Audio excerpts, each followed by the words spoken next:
Kabar Nicholas kembali memimpin perusahaan sudah sampai di telinga Ryan. Dia menggeram kesal karena dia akan semakin sulit mengalahkan Nicholas. 2 tahun tidak memimpin perusahaan saja, perusahaan Nicholas masih stay di puncak. Apalagi sekarang Nicholas comeback. Dia akan semakin sulit menyingkirkannya. Sial, kenapa tiba-tiba dia kembali? Apa dia merencanakan sesuatu? Geram Ryan. Tidak, aku tidak mau lagi kalah darinya. Ryan terdiam sejenak mencari cara untuk menyingkirkan Nicholas. Hingga beberapa detik kemudian, dia menyeringai. Sepertinya dia mempunyai ide untuk membuat Nicholas mengurungkan niatnya kembali ke dunia bisnis. Ryan mengambil ponselnya dan menghubungi orang-orang yang mempunyai dendam pribadi pada Nicholas. Perusahaan Na Company adalah perusahaan besar. Banyak pebisnis yang berlomba-lomba untuk bekerja sama dengan perusahaan tersebut. Tapi tidak sedikit orang yang ingin menyingkirkan Nicholas. Untuk itu, Ryan menghubungi siapa saja yang mempunyai tujuan yang sama seperti dirinya. Dia membuat janji temu dengan orang-orang tersebut dan akan menghasut mereka untuk membuat Nicholas kembali terpuruk dan mengundurkan diri dari dunia bisnis. Halo tuan, bagaimana jika kita minum-minum malam ini? Aku traktir. Seru Ryan pada seseorang di seberang sana. Baik, jangan lupa ajak yang lain. Setelah mengatakan hal itu, Ryan menyimpan kembali ponselnya. Nicholas, apapun akan aku lakukan untuk menyingkirkanmu. Seringai Ryan. Jenny pun tidak kalah terkejut mendengar kabar Nicholas kembali memimpin perusahaan. Dia juga tak kalah geram, karena Nicholas bisa bangkit dari keterpurukannya di saat dia tidak berada di sampingnya. Semua sungguh di luar dugaan. Dia benar-benar menyesal karena sudah membuang berlian demi batu karang. Ya, dia menyesal sudah berselingkuh dengan Ryan hanya karena Nicholas cacat. Tapi semua itu bukan sepenuhnya salahnya, karena Ryan mengatakan padanya jika Nicholas cacat permanen. Jika begitu, tentu saja dia tidak mau lagi menjalin hubungan dengan Nicholas. Dia seorang model dan harus mengurus orang cacat. Tentu dia menolak.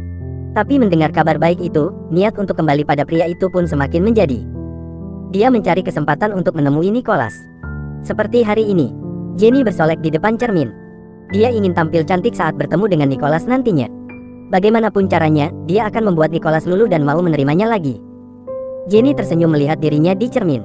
Sangat cantik dan mempesona. Dia mengambil tas limited edition-nya dan bergegas keluar dari apartemennya untuk menemui Nicholas. Nicholas, I'm coming. Jenny mengendarai mobilnya dengan kecepatan sedang. Senyumannya tidak pernah luntur membayangkan dirinya akan bercengkerama dengan Nicholas nantinya. Tidak berapa lama, Jenny sampai di depan perusahaan Nicholas. Dia memarkirkan mobilnya dan bergegas masuk.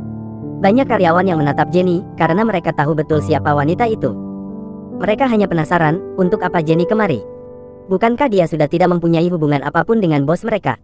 Lagi pula Nicholas sudah mempunyai istri, bukan? Selamat pagi Nona. Ada yang bisa saya bantu? Tanya resepsionis saat Jenny menghampirinya. Apa Nicholas ada di ruangannya? Tanya Jenny. Ada Nona. Apa Anda sudah membuat janji sebelumnya? Tanya resepsionis lagi. Mendapat pertanyaan seperti itu, raut wajah Jenny berubah. Dia menggebrak meja resepsionis dan berkata, apa maksudmu berkata seperti itu? Hah? Apa kau tidak tahu siapa aku? Teriakan Jenny mengundang perhatian semua karyawan yang berada di sana. Jenny mendengus kesal dan langsung pergi begitu saja menuju lift. Dia tidak berhenti menggerutu karena sikap resepsionis yang kurang ajar padanya. Apa dia tidak tahu siapa dirinya? Hah? Lihat saja, jika dia berhasil menjadi nyonya muda dirgantara nanti, dia akan memecat resepsionis tersebut. Jenny mencoba meredam emosinya karena hal itu hanya akan merusak penampilannya di depan Nicholas nanti. Dan saat dia sampai di depan pintu ruangan Nicholas, dia memeriksa kembali riasannya dan menghela nafas panjang, sebelum akhirnya membuka pintu tersebut. Selamat pagi sayang, sapa Jenny. Tapi dia tertegun melihat seorang wanita yang duduk di pangkuan Nicholas. Apa yang kau lakukan? Sentak Jenny. Celine terkejut dan hendak berdiri, tapi Nicholas menahannya. Nick, pekik Celine pelan. Jenny mendekati keduanya dan menarik paksa Celine, agar menjauh dari Nicholas. Tapi yang terjadi, justru Nicholas melepas paksa tangan Jenny dari Celine dan mendorongnya keras hingga Jenny tersungkur di lantai. Apa yang kau lakukan, sialan? Bentak Nicholas. Walaupun kedua kakinya lumpuh, tapi nyatanya Nicholas bisa menghalau Jenny yang berbuat kasar pada istrinya. Nick. Celine mengusap pelan dada Nicholas untuk menenangkannya. Jenny berdiri dengan nafas yang memburu. Apalagi saat dia melihat tangan Nicholas yang memeluk erat pinggang Celine. Nick, kenapa kau mendorongku? Teriak Jenny. Nicholas hendak membalas Jenny, tapi Celine menahannya. Nicholas menatap Celine yang menggeleng pelan. Dia menghela nafas panjang dan menatap tajam Jenny, aku melakukan hal itu karena kau menyakiti istriku. Bahkan aku bisa melakukan lebih dari itu jika kau masih berani menyentuhnya. Jadi, untuk apa kau datang kemari? Tanya Nicholas dengan wajah datarnya. Nick, aku. Ucapan Jenny terhenti saat Nicholas tiba-tiba menekan intercom dan memanggil security. Datang ke ruanganku segera. Seru Nicholas. Nick, pekik Jenny tak percaya. Dia begitu geram, hingga akhirnya menarik paksa Celine hingga terlepas dari pelukan Nicholas. Kia, teriak Celine. Apa yang kau lakukan, sialan? Nicholas tidak terima dan hendak menolong Celine, tapi yang terjadi justru Nicholas terjatuh dari kursinya. Au, pekik Nicholas. Nick. Celine hendak membantu Nicholas, tapi tangannya ditahan oleh Jenny. Ini semua gara-gara kau, jalan 9. Jenny menarik kasar Celine, hingga wanita itu meringis kesakitan. Tapi untungnya tidak berapa lama, security datang dan langsung menyeret paksa Jenny keluar dari ruangan Nicholas. Usir wanita itu. Jangan biarkan dia masuk ke perusahaan. Perintah Nicholas. Baik tuan. Security menarik paksa Jenny keluar dari ruangan Nicholas. Lepaskan. Jenny terus memberontak. Dia terus memanggil Nicholas. Tapi pria itu hanya terdiam melihat kondisinya. Melihat hal itu, Celine segera menghampiri Nicholas dan membantunya kembali duduk di kursinya. Kau tidak apa-apa? Tanya Celine khawatir. Nicholas hanya diam menatap Celine. Dia melihat tangan Celine yang memerah dan berkata, harusnya aku yang bertanya seperti itu. Maaf, aku tidak bisa berbuat apa-apa. Sesal Nicholas. Aku tidak apa-apa Nick. Ini juga tidak sakit. Seru Celine. Nicholas tersenyum dan meminta Celine untuk mengobati tangannya terlebih dahulu. Sedangkan dia masih terdiam menatap kedua kakinya. Tadi kalau tidak salah, aku bisa merasakan sakit di kedua kakiku saat aku terjatuh. Aku itu artinya. Nicholas bergumam dalam hati. Dia meraba kedua kakinya dan memukulnya pelan. Dia menghela nafas panjang dan menyandarkan punggungnya. Ternyata hanya perasaanku saja. Gumamnya bermonolog. Jenny pulang dengan amarah yang meluap-luap. Dia menghancurkan apapun yang ada di sampingnya karena geram atas perlakuan Nicholas padanya. Dan yang lebih membuatnya kesal adalah semua itu disaksikan oleh semua karyawan di perusahaan tersebut. Tentu saja hal itu membuatnya sangat malu. Jika berita itu tersebar di dunia maya, maka tamatlah riwayatnya. Dasar Nicholas sialan. Arg. Teriak Jenny. Ini bukan pertama kalinya pria itu mengusirnya. Padahal dia sudah menyiapkan semuanya. Apapun akan dia lakukan asalkan Nicholas mau kembali padanya. Tapi belum sempat dia melakukan rencananya, dia sudah lebih dulu diusir. Sepertinya dia harus menjalankan rencana pertamanya, yaitu menyingkirkan Celine terlebih dahulu. Dengan dada yang kembang kempis, Jenny mengambil ponselnya dan menghubungi seseorang. Halo, aku ingin kau melakukan sesuatu untukku. Ucapnya pada seseorang di seberang sana. Apa yang kau inginkan? Tanya orang itu. Aku ingin kau menyingkirkan seseorang. Untuk uang, kau tenang saja. Aku akan membayar lebih jika kau berhasil melakukan tugasmu dengan baik. Deal. Sekarang katakan. Siapa yang harus aku singkirkan? Nanti aku kirim fotonya padamu. Jenny mematikan sambungan telepon secara sepihak. Dia menyeringai karena kali ini dia yakin jika rencananya akan berhasil. Dan setelah Celine menghilang, dia akan mendekati Nicholas dan menghiburnya. Dia akan mengisi kekosongan di hati Nicholas karena ditinggal pergi oleh Celine. Dan dia yakin, Nicholas akan menerimanya. Bersiaplah Celine, karena aku akan mengambil kembali milikku. Ya, Nicholas adalah milikku. Seringai Jenny. Sementara itu, Ryan juga mulai menjalankan rencananya untuk menyingkirkan Nicholas. Dia pergi ke bar untuk bertemu dengan rekan bisnisnya dan berencana untuk menghasut mereka. Apa kabar Tuan Jack? Sapa Ryan. Aku baik. Bagaimana dengan dirimu? Tanya Jack. Seperti yang kau lihat, aku sangat baik.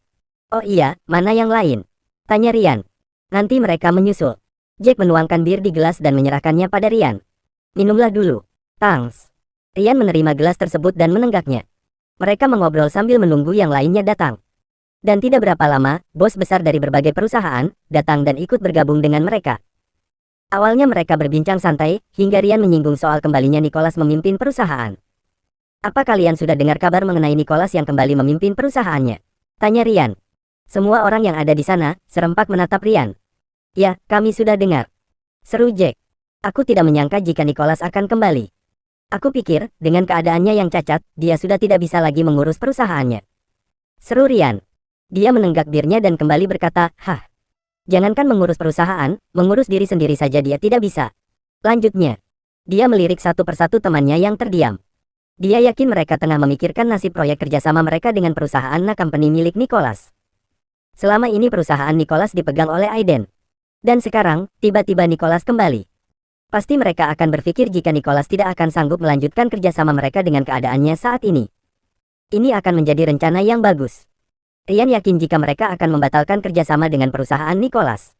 Dengan begitu, perusahaan Nicholas akan mengalami penurunan. Dan hal itu pasti membuat Nicholas frustasi dan kembali terpuruk. Baru setelahnya, dia akan memberitahu Soraya tentang keberadaan Celine. Dan dia yakin, Soraya akan menjemput paksa Celine karena menganggap jika keluarga Dirgantara bisa menjadi ancaman untuknya. Baru dia akan mengambil Selin dari Soraya. Ini yang namanya sekali mendayung 2-3 pulau terlampaui. Ide yang sangat sempurna. Jadi, apa tindakan kalian nanti? Tanya Rian. Entahlah. Tapi aku rasa, apa yang kau katakan ada benarnya juga. Dengan keadaan Tuan Nicholas saat ini, aku ragu kerjasama ini akan mendapat keuntungan. Seru Jack yang dibenarkan oleh yang lain. Tapi menurutku, tidak ada salahnya memberi Tuan Nicholas kesempatan. Siapa tahu setelah dia memegang kendali perusahaan, proyek kerjasama kita semakin bagus seperti sebelumnya. Sahut Rico. Rian berdecak pelan dan berkata, memangnya apa yang kau harapkan dari orang cacat seperti Nicholas? Aku yang sahabatnya saja tidak berani mengambil resiko. Perusahaanku dulu memang bekerja sama dengan perusahaannya, tapi setelah dia mengalami kecelakaan dan dinyatakan cacat, aku tidak lagi menjalin hubungan kerjasama dengannya. Karena apa? Karena aku tidak mau rugi. Seru Rian. Semua terdiam mendengar ucapan Rian. Mereka tahu seperti apa Rian itu. Walau berhadapan dengan keluarganya sekalipun, Rian tetap akan memilih jalan yang bisa memberinya keuntungan. Apalagi Nicholas hanya sekedar sahabat saja. Tapi jika membicarakan hasil, tentu saja mereka tidak mau rugi. Untuk itu, sebagian dari mereka menyetujui ucapan Rian dan akan mendatangi Na Company besok. Mendengar hal itu, tentu saja Rian merasa senang. Akhirnya rencana awalnya berhasil. Dan dia hanya tinggal menunggu kehancuran dari Nicholas. Sayangnya, Rian tidak tahu jika selama ini Nicholas terus memantau perusahaannya. Dia ikut andil dalam proyek kerjasama dari perusahaan lain. Hanya saja, dia bekerja di balik layar. Aiden selalu datang untuk meminta persetujuan dari Nicholas mengenai perusahaan yang ingin bekerja sama dengan Na Company. Dia tidak mungkin asal menyetujuinya karena perusahaan tersebut bukan miliknya. Lagi pula Nicholas masih bisa mengurusnya, hanya saja kemampuannya terbatas. Jika Nicholas setuju, maka Aiden akan menghubungi perusahaan tersebut dan terjalinlah kerjasama mereka.